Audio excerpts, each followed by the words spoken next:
वैसे तो माननीय गृह मंत्री जी के और किरण रिजिजू जी के बाद बोलने के लिए कोई विषय नहीं रह गया है, लेकिन सभापति महोदय, मैं 2-3 चीजों की तरफ आपका ध्यान आकृष्ट करना चाहता हूं। एक मुजफ्फर रिजवी जी ने एक शायरी लिखी कि लम्हों ने खता की है, सदियों ने सजा पाई। और क्या सजा है? ये पूरे दुनिया को जानने का सवाल है सर, कि बड़ा चर्चा चल रहा है कि हिंदू वक्फ बोर्ड में क्यों आए। पैगंबर मोहम्मद साहब ने वक्फ करने के लिए कहा और मैंने सभी लोगों के भाषण सुने हैं। पहला वक्फ मोहम्मद साहब को जिसने किया वो ज्यूज था, वो यहूदी था चेयरमैन सर, और उसका नाम मुखेरक था। उसने अपने 7 बगीचे मदीना में मोहम्मद साहब को गिफ्ट किए।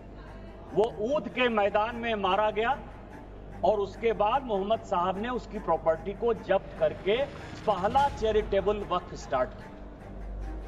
यदि मुसलमानों ने पहला वक्फ नहीं किया, यदि मुसलमानों ने, मैं ऑन रिकॉर्ड कर रहा हूं इमरान मसूद, यदि मुसलमानों ने वक्फ स्टार्ट नहीं किया तो मोहम्मद साहब के सिद्धांत के खिलाफ जाकर आप हिंदुओं को कैसे रोक सकते हो?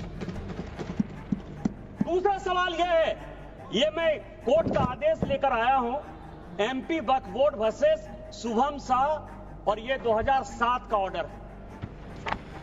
जो भोपाल का मॉस्क है, भोपाल का, जिसको शहंशाहे मालवा कहते हैं, शहंशाहे मालवा, ये राजा होलकर ने दान दिया वक्फ। हिंदू दान दे बहुत अच्छा, यहूदी दान दे बहुत अच्छा, लेकिन वक्फ बोर्ड में मुसलमान को छोड़कर कोई दूसरा कैसे होगा? हिंदू ने दिया, हिंदू ने दिया। मैं उस पे आ रहा हूं। तो मेरा यह कहना है, ये जितने लोगों ने कहा है उन्होंने पूरे दुनिया को झूठ बोला है। यदि वक्फ जियो ने स्टार्ट किया, यदि वक्फ की संपत्ति हिंदुस्तान में राजा महाराजों ने दी, तो किसी कीमत पर आप उसको, हिंदुओं को क्यों नहीं मेंबर बनाओगे? दूसरा सर, आज इस देश में फैसला हो जाना चाहिए। माननीय गृह मंत्री जी ने जिस चीज को स्टार्ट किया और जो छुलाकर छोड़ दिया, यहां गोरी आए, गजनी आए और बाबर आए, गोरी आए, गजनी आए और बाबर आए, तीनों लुटेरे के तौर पर आए ना? आप मानते हो कि नहीं? गोरी को और गजनी को आक्रांता मानते हो कि नहीं मानते हो? और यदि मानते हो तो हिंदुस्तान में सभापति महोदय, हिंदुस्तान में पहले वक्फ की शुरुआत गोरी ने की। यदि गोरी ने की, गोरी ने हिंदुओं के संपत्ति को लूटा और उसी में से 2 विलेज, कहां लिखा है? इतिहास है, इतिहास के पन्ने से आप नहीं लड़ सकते हो। यहां हिंदुस्तान में गोरी ने वक्फ की स्टार्ट की, और आज जो है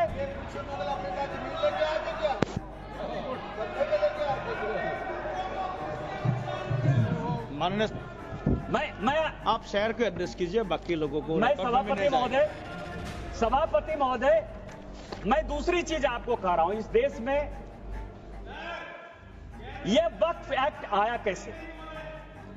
ये जिन्ना को पाकिस्तान बनाने का जिम्मेवार मानते हैं या नहीं मानते? पहले इन लोगों से ये पूछ लीजिए, फिर मैं बोलूंगा। यदि जिन्ना को मानते हैं, ये मैं पेपर लेकर आया हूं सर। 1910 में कांग्रेस पार्टी ने मुंबई से एक रिजर्व सीट जो मुस्लिम की गई, उससे जिन्ना को मेंबर ऑफ पार्लियामेंट बनाया। और उन्होंने 1911 में मुसलमान वक्फ बोर्ड बनाया, ये प्राइवेट आदमी ने बनाया, जिन्ना ने बनाया, जिसने पाकिस्तान बनाया, और आज फिर वक्फ के नाम पर ये इस देश का बंटवारा करना चाहते हैं। दूसरा सर, दूसरा आजादी के बाद यहां सभी मेंबर ऑफ पार्लियामेंट बैठे हुए हैं, सभापति महोदय, यहां सभी मेंबर ऑफ पार्लियामेंट बैठे हुए हैं। एक मेंबर ऑफ पार्लियामेंट बताए कि किसी का प्राइवेट मेंबर बिल पास हुआ है?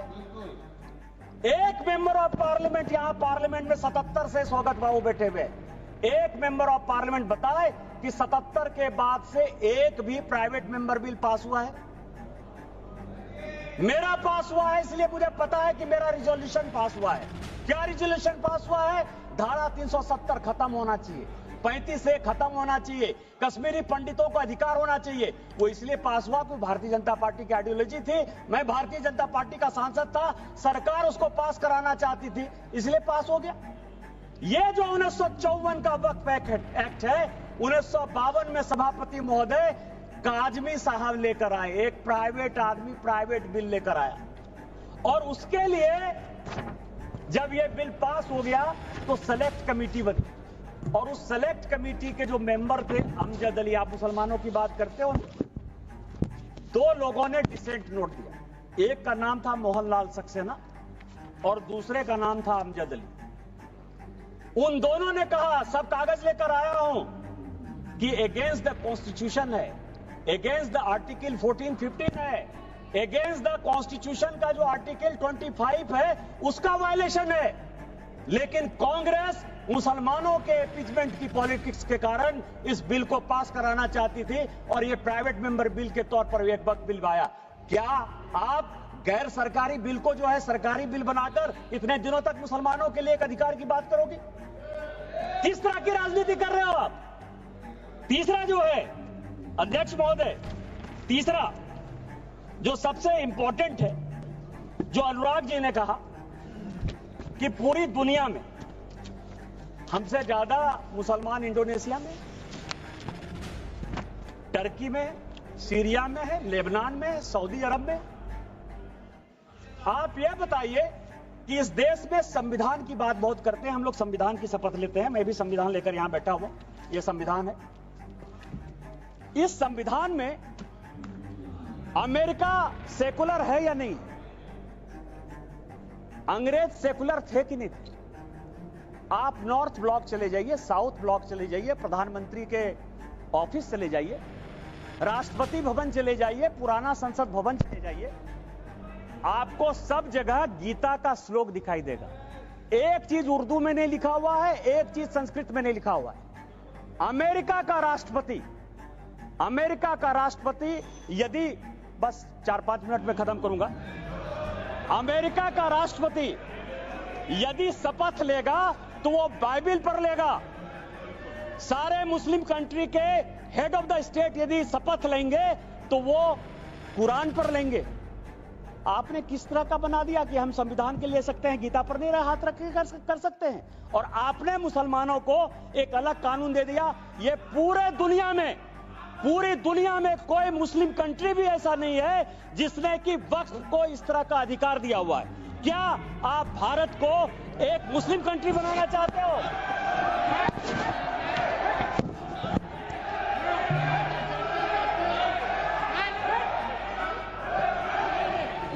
मैं सभापति महोदय इस सदन की जानकारी के लिए 1947 में जब जवाहरलाल नेहरू ने शपथ लिया ना प्रधानमंत्री पद का, तो यह संविधान नहीं था। उन्होंने गीता पर हाथ रखकर जो है शपथ लिया था प्रधानमंत्री का। उनको आप सेकुलर मानते हो कि नहीं मानते हो? मैं भी पूरा पढ़ के आया। गीता पर हाथ रखकर, यह संविधान की शपथ नहीं ली थी नेहरू ने, उन्होंने गीता की शपथ खाई थी। क्या आप उनको सेकुलर मानते हो कि नहीं मानते हो?